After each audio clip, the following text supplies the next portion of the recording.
Bonjour, au menu ce lundi, le programme des Français à Genève, les Naughty Volvo, l'arrivée du 4L Trophy et le coup d'envoi de la Kia Cup.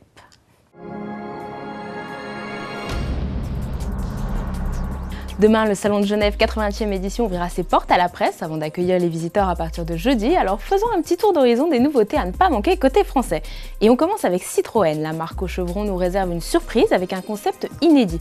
iRider, préfiguration de la future DS4.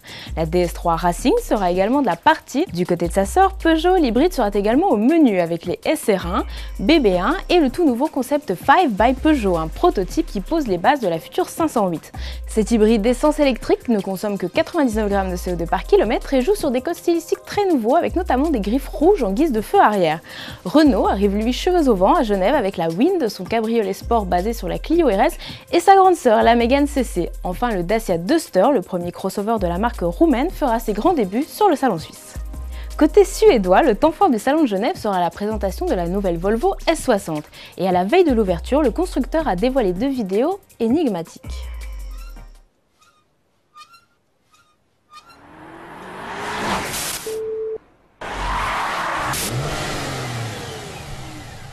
Alors Volvo va-t-il présenter une version sport de la S60? Réponse demain dans notre édition spéciale Genève. Elle n'avait pas été présentée à Genève, mais à Paris en 1961. Pourtant, ces derniers jours, c'est au Maroc que la 4L a fait des émules. La 13e édition du 4L Trophy s'est achevée vendredi à Marrakech après plus de 6000 km de course.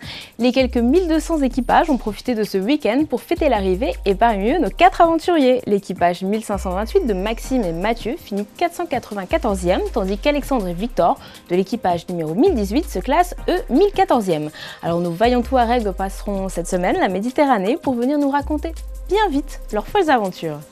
Bon, le 4L Trophy c'est fini, les JO d'hiver sont clôturés. Heureusement, Kia pense aux sportifs en mal de sensations. Pour fêter la Coupe du Monde de football, le Coréen est partenaire de la FIFA, la Fédération internationale.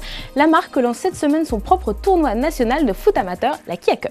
L'idée, c'était un petit peu de traduire finalement la Coupe du Monde de football au niveau local dans les concessions. Donc, nous avons décidé d'organiser, par rapport aux valeurs du football, un tournoi, le premier tournoi national de futsal, donc le premier tournoi amateur, sur un sport qui est en train de se développer un petit peu sur le principe de l'afterwork, où finalement les gens entre amis vont se réunir et vont aller, entre guillemets, taper la balle sur un terrain.